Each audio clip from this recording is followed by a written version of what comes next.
Hello everyone, very welcome to the Prep Quiz with Priya.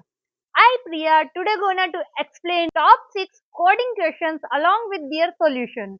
I know TCS NQT 2025 will be conducted very soon, maybe in the 2 or 4 or 7 days. So why shouldn't we solve as much as question as possible to crack the TCS NQT and get the role is your dream? Will be prime or digital? So let's prepare for it. Do not panic. I will solve the question step by step. I will explain the approach. Even I will explain two approach for a question so that you will get to know which approach is more preferable and which is time consuming, so that you can get to know how to solve question efficiently as well. Watch video till the end to know each and every insights of coding. If you are new to this channel, so please do subscribe to my channel and share the video if you really like the video.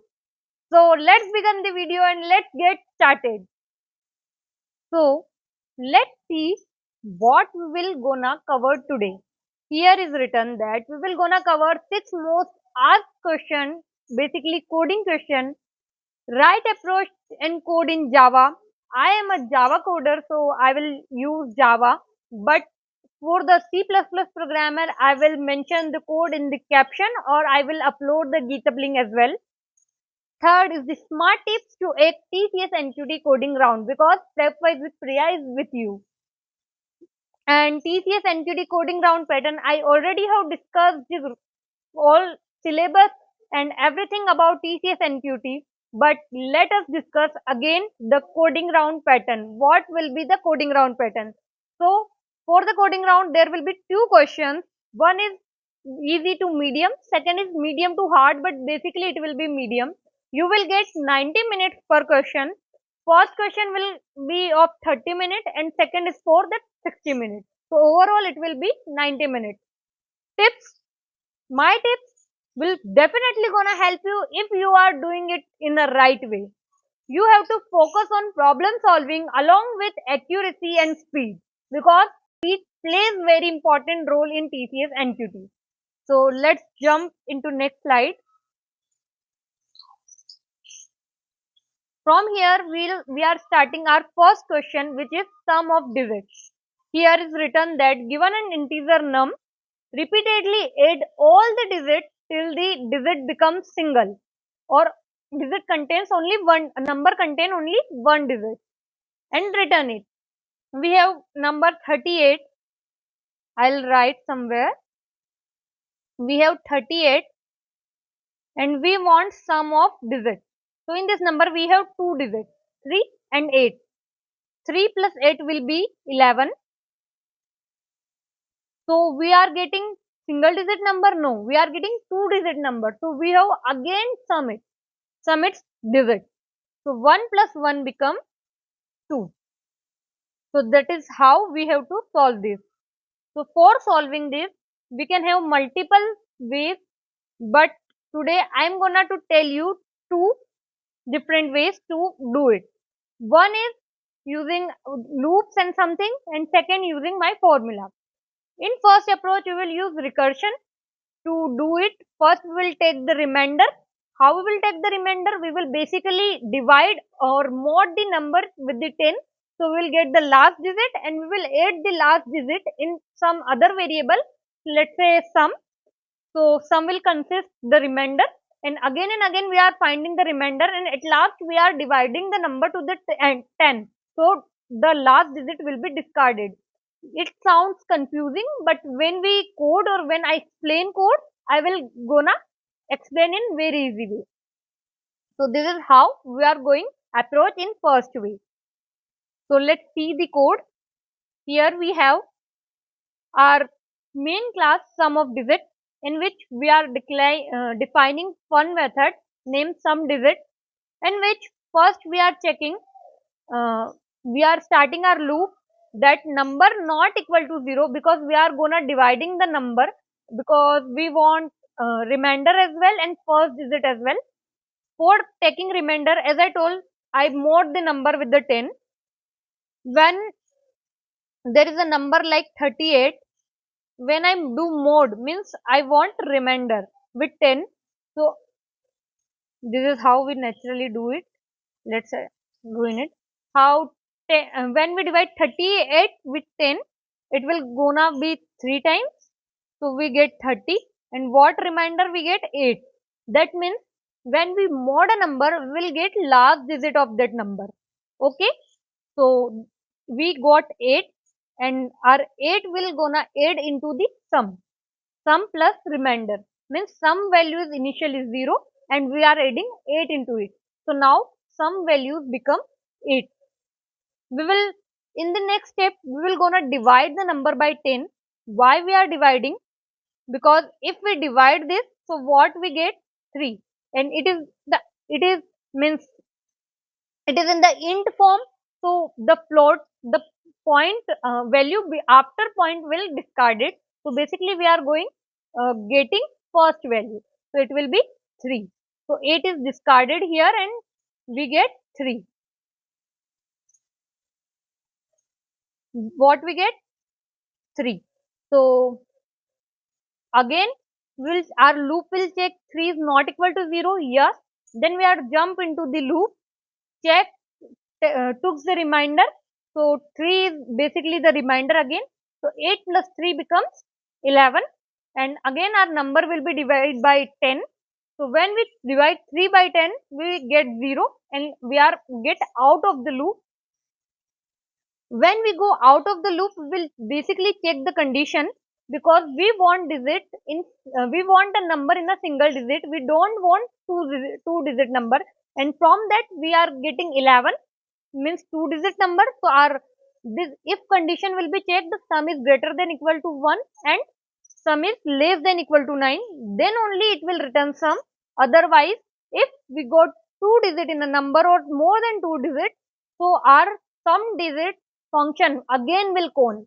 Means recursion is happening here until the number will become single digit number. So this is how. Then 11 will again pass here and our n becomes 11. So everything will go for the 11 and we got 2. We can run this and see here.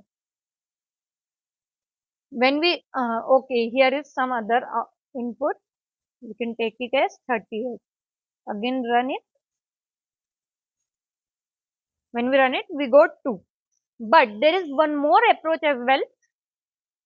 Instead of using recursion, because it takes like lot of time, and we can get into a situation where check flow can occur if we are using recursion for the very basic problem. So and we can use our second way. Basically I have make one formula which is 1 plus n minus 1 mod 9. Why I do mod 9, you can get to know now. When we use this formula, we'll again get same answer too. Yo, you are struggling how I am like applying this formula, or this formula is applicable for every value. So let's check it for some other value. Let's say we have value 1, 5, 3. So our formula is 1 plus n is what? 153 minus 1 mod 9. So it is in the bracket. So we will gonna solve it first. So it will be 152. When we take out the mode of 152 by 9, so what we will get? 9 ones are 9 and 6 will gonna here. So it will become 62. Then again we will cross it. So 9 6 ja 54 something will get here. So it is 16, and how much we left out? It will 8. So our mode become the remainder become the 8. Let's write here 8. 1 plus 8. How much it will be? 9. So let's check for 153 our output will be 9 or not. Where is it is 153. We can see there 516 and 39. we have got the 9. So this is how you can solve this question in few minutes or few seconds by using this formula. So I hope you got this very easy and you got this like you can solve it in just seconds as well, not in a minute. So let's jump to next question. I hope I explained this very well and you got it very well. Let's see the second question, which is reverse a string without extra space. We have to write a function that reverse a string without any extra space, or we don't want to use any extra space or extra memory. We have an example that input is hello, HELLO, and output is OLLEH, means reverse of that string. So we can solve it on also two ways. Like I already told that we will solve the question in two ways. First is the basic way, which we can think directly, and second is something smart way, which I will teach you. So let's first analyze it. We have hello as our input and we have to reverse it. So our first way will be, we will put a loop and start traversing the string from back, means from its last character, like from O, and will basically when we reach it, we will print it. So our loop will start from here. It comes on O, it prints O, then I is decrement in this direction. So then it comes to L, then we will print L, then it comes to again L, it will print L, then it comes to E, then it prints E, then it comes to H and it prints H. When our pointer comes to 0th index, we will basically stop our loop and or everything is printed already. So our reverse string is printed. But this approach is have some disadvantage, like it will reverse the string. As we can see that this approach is working fine. But if further we want to do some operation on that string, so we are just printing it, we are not modifying it. And actually we can't modify string in Java because strings are immutable, but we are trying to reverse it. So this is only printing the message. We will see the next approach as well. In the next approach, what we will do, we will use two pointer approach. How the two pointer approach will work, I'll explain you. See here, our two pointer, one pointer will be on the H and second pointer will be on O. First pointer we will on the first index and second pointer will be on the last index, and we will swap both the indexes. So while swapping, and uh, we will first convert this string into character array. So we have got the single character on single index. We will point or means a place pointer on first and the last index like H and O, and start swapping the index. When we swap this and print this, then O comes here and H comes here. This is how it will work. When once it swaps, the first pointer is increment and the last pointer is decrement. So first pointer comes on E and the last pointer comes on L. Again, we have two pointers, we will swap them. So L comes here and E comes here. When our both pointer comes on the same place, we will basically print this and getting out of this. So this will be our second approach. In the second approach, we are doing in place replacement. And in first approach, we are just printing message. So these both are different. Let's see the code for it. I hope you got the approach very easy and well. Here is our first approach in which we are starting our loop from the n dot length means the length of that string, and start traversing backward till 0th index come. System dot out dot print n dot caret I पे जो भी character है it will be printed. So it is our first approach. Let's run it. Enter a string. Let's enter my name Priya. It turn it means our string is reversed. So let's see it for second approach or the second way. Let's comment it out and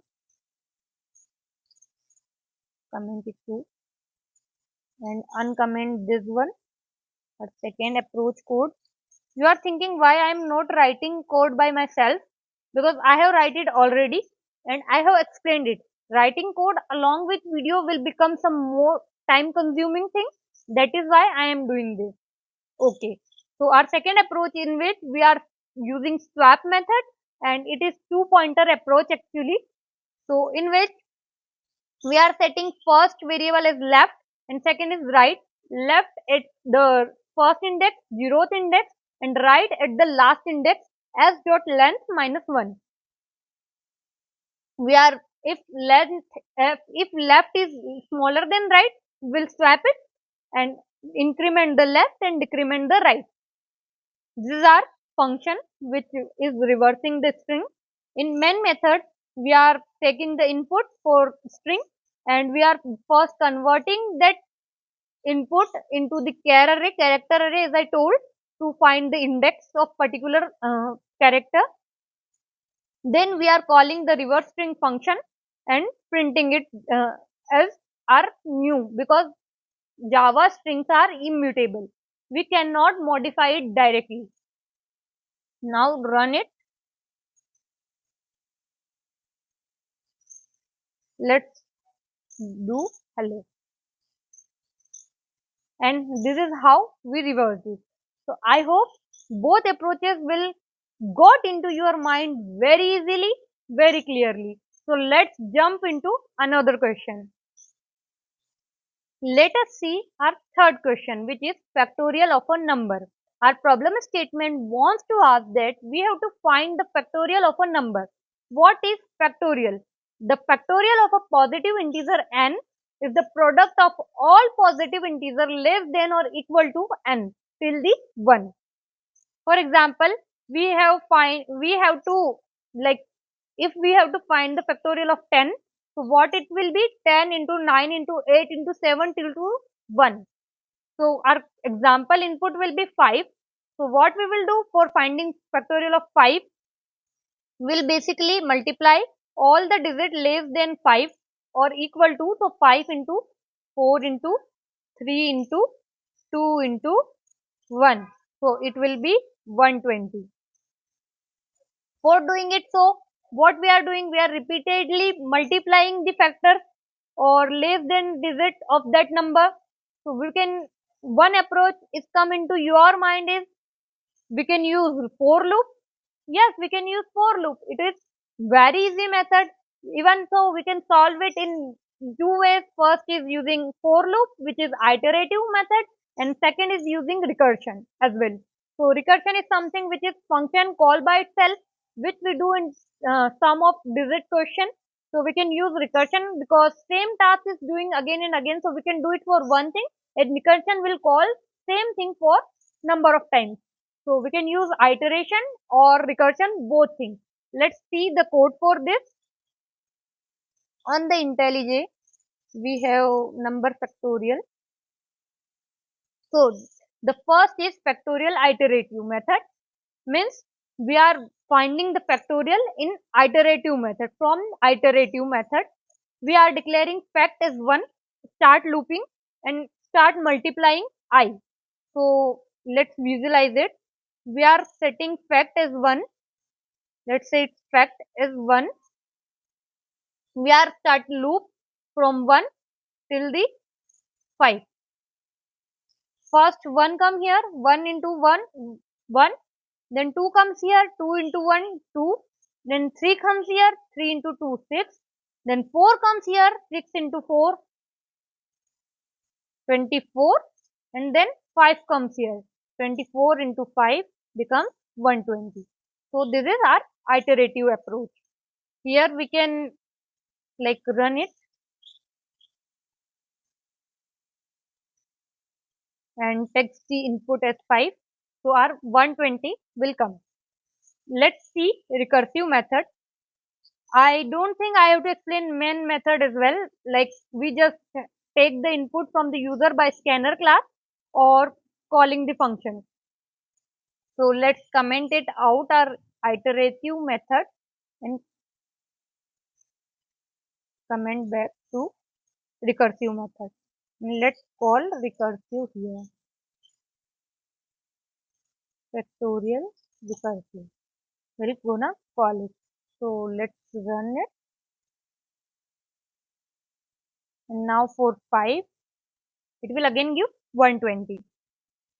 Let's minimize and understand what in the recursive. First we will check our base condition, which is n. If n is equal to 1, it will basically return the 1, because 1 multiply 1, there is no chance to multiply with 0. It will become all zeros. That's why if n is equal to 1, it will return 1. We can add one more base condition, that if n is less than equal to 1, then it will return 0, 1, -1 according to the question's requirement.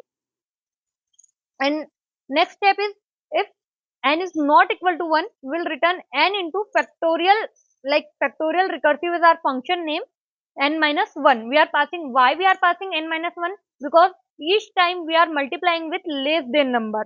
Here we can visualize that if we are n is 5, so we are multiplying 5 with 4. If n is 4, we are multiplying it with 3.